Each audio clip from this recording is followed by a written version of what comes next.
Isang law associate ang binulagaan ng kasong rape na inihain laban sa kanya dahil sa umunoy pangahalay sa minor de edad na anak ng kanyang kinakasama. Ang detalye sa report ni J.M. Pineda. Bumaliktad ang mundo ng law associate na ito. Siya kasi mismo ang hinainan ng warrant of arrest ng mga pulis sa Tondo, Manila. Isa siya sa mga most wanted ng MPD Station 1 dahil sa kasong rape at 4 counts ng child abuse. Ilang linggo na rin daw tinitiktakan ng pulisya ang lalaki bago madakip. Based na sa ating mga intelligence information, na-determine natin na nandun lagi siya namamatahan sa kabaan ng Rizal. So, binalidate natin ng 2 linggo, siya nga yung subject ng warrant natin. Kaya nung 26 ng hapon, kasa tayo ng operation to execute the warrant. Nangyari umano ang pangahalay noong 2013 at ang biktima niya ay anak ng kanyang kinakasama. Minor de edad pa umano ang biktima nang mangyari ang pangmomolestya.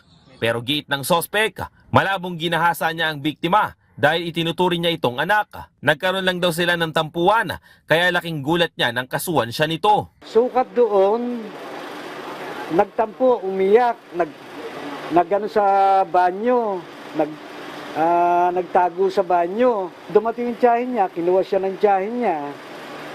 Ako naman, naintindihan ko, siyempre, siguro parang natakot din, natrauma yung bata dahil pinagalitan ko.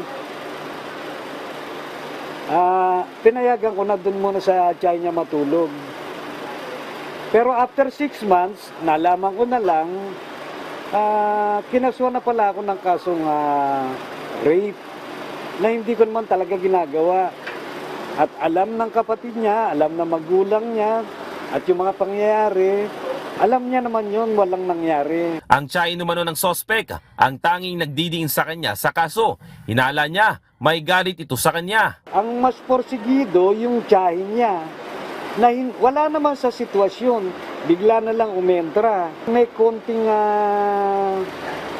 inggit. Paano hindi nila inaasahan yung pamangkin nila, magkakaroon ng magandang buhay. Nananatili sa custodial facility ng MPD Station 1 ang sospek habang nagpapatuloy ang investigasyon sa kaso. J.M. Pineda para sa Pambansang TV sa Bagong Pilipinas.